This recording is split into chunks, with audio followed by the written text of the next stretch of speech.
Good morning, students of class 9th. Today I am going to teach you English literature poem No Men Are Foreign. Okay, about the poet. This poem has composed by James Kirkup.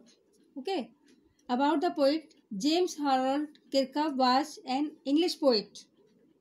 Okay, translator, author and travel writer. He was born on 23 April 1918 in England. He studied at Westow Secondary School and then at King's College, Durham University. He worked as a teacher too. James wrote in bulk. He wrote over 30 books. He became a fellow of the Royal Society of Literature in 1962. James Kirkup died on 10th May 2009. Okay, about the poem. The poet through this poem wants to tell his reader that all human beings on this earth of ours are brothers.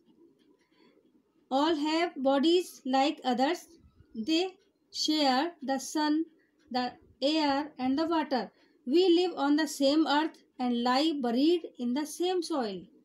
By hating others and fighting with each other, we defile our earth. We should know no man or countries are foreign. Okay. Have you ever thought of some people as strange or other countries as foreign?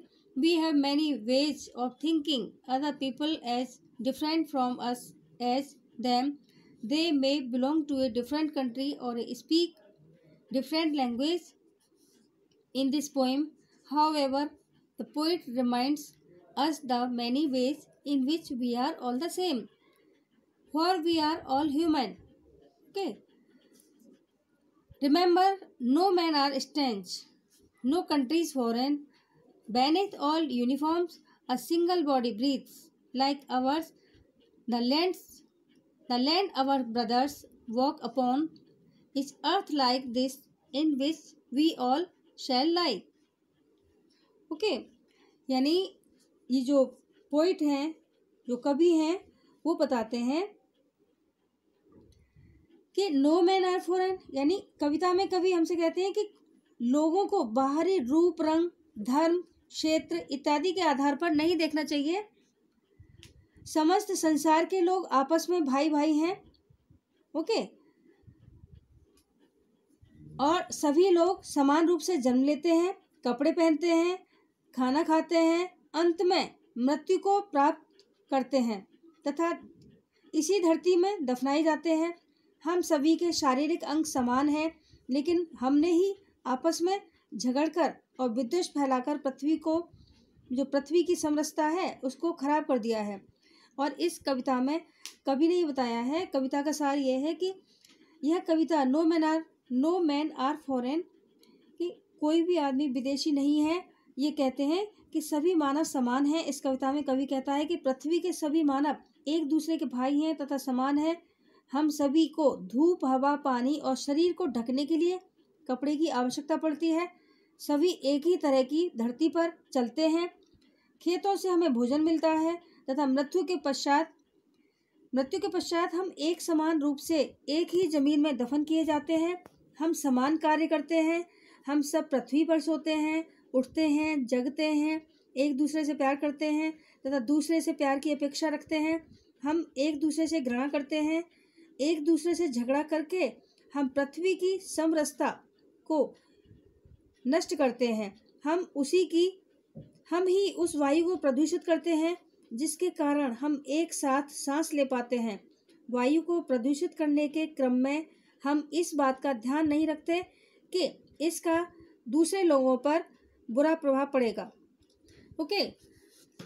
Remember, no men are strange, no country is foreign. Beneath all uniforms, a single body breathes like ours. The land our brothers walk upon is earth like this in which we all shall लाई।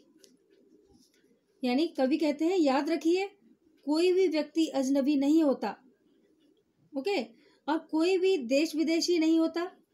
सभी परिधानों के अंदर एक ही शरीर श्वास लेता है, हमारी ही तरह। वह भूमि जिस पर हमारे भाई चलते हैं उनकी धरती भी ऐसी है, अर्थात हमारी ही तरह की है, जिसमें हम सब विश्राम करते हैं, विश्राम करेंगे और दफनाए जाएंगे।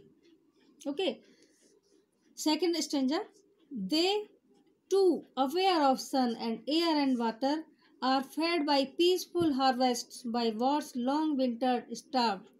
Their hands are ours, and in their lines we read a labor not different from our own.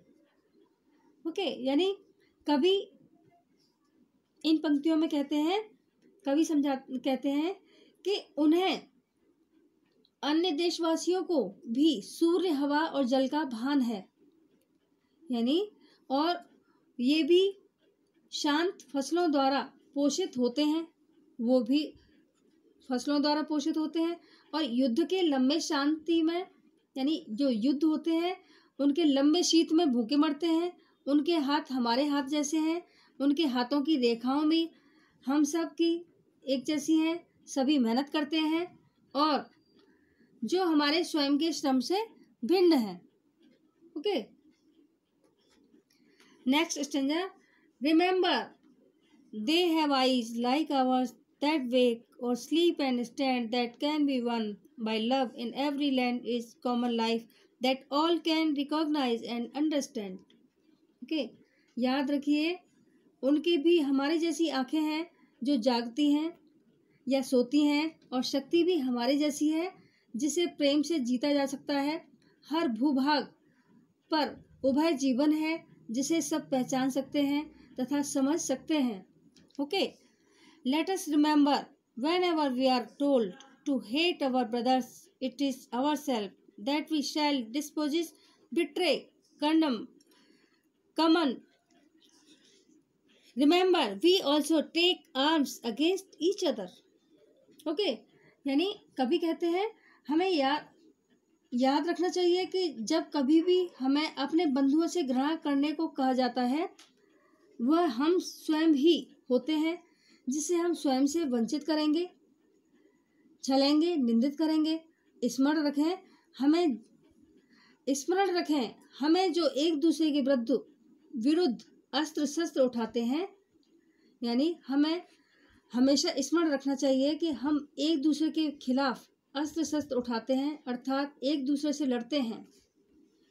ये ठीक नहीं है। Okay, next stanza, it is the human earth that we defile, our hells of fire and dust outrage the innocence of air that is everywhere our own. Remember, no men are foreign and no countries strange. Okay, यानी last stanza में कवि कहते हैं कि तो हम मानव भूमि को ही कलुषित करते हैं और हमारे अग्नि के नरक और धूल वायु की